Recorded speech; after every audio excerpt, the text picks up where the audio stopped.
Well, here we are looking at a cone crusher when it's all taken apart, because I can't figure out how, and I'm trying to learn. So there's a big old threaded thing there you tie the cone into, so that thing goes up and down then, right? These big threads here, that's what turn it down and down and down to keep your setting right on that thing. So let's have a look at that. I'm not an expert. I can't figure out how what things are tied together. One thing for sure is you don't want to be short on grease in this game. Now let's go look at the other side.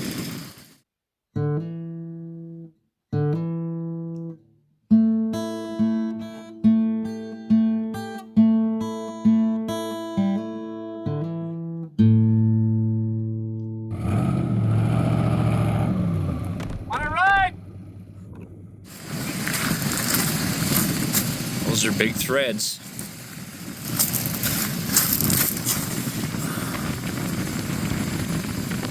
So that obviously seats down in there because that's not a wear part if it's greased.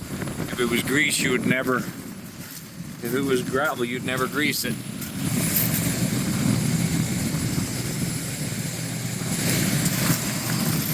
So this is a wore out one. We can tell it's wore out because of stuff like that. Is manganese steel. So this is the crushing area, I suppose. Now let's look at the new cones. I was trying to figure out how it all works. A crown and pinion down inside. You can't see it, but that's all it is down there. And it's turning? Well, that big motor spins the fucking gear inside. And so it's a crown and pinion that but this doesn't rotate, it goes up and down, right? It is awesome. Oh, I thought they went up and down, but it works a little bit. 7-degree pinch, I believe it is. Like when you take the actual shaft out, it doesn't go straight in, it goes on a little bit of an angle. Just a 7-degree thing and oscillates slightly. Where do these ears tie on? That liner, the holes in that liner, yeah, these poke up through that holes, and there's big U-bolts, and we'll put that suck them in there tight. Yeah. I'll go back and look at that. Torque them to 250. To 250 foot-pounds? So, okay. We placed it, like I greased the inside of it. Yeah. And those hooks slide those through hooks here. come through there. And then these spring-loaded U-bolts suck them down hard. Jeez, I'm an expert now. Make sure it's like perfectly. When you put it in, one of these has a little welding rod, and you got to make sure it's perfectly set. You got to just, otherwise it'll bind or break on you. It won't evenly work. Yeah. But no, it's pretty simple, honestly. It's pretty simple. Once you've seen it. Roller cones are a lot more complicated. Turn it all up just so that I lifted up the rain wouldn't get it all rusty and shit. But yeah.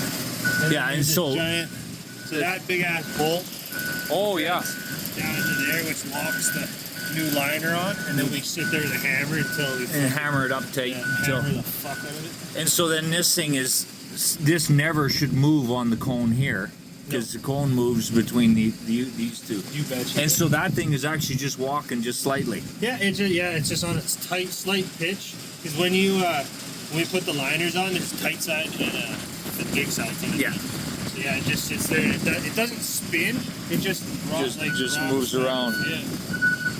Huh. Now I'm an expert. 3.5 minutes. We're gonna get a bigger one of these, then we can put out double the production and keep up to you guys. Yeah. I don't know if he wants to run 2 cones, so we can do it, or run 1. So you're looking at a total expert now. I know everything, right? Yeah. John, reckon you're hired on the tractor? Yeah. Let's have a look at what the cone looks like when it's all together, because that's interesting. Okay, so there's the big nut he was talking about. So that thing is tied in on the grease spot, and away it goes. I don't know if that's any more exciting, but at least we get to see it when it's put together.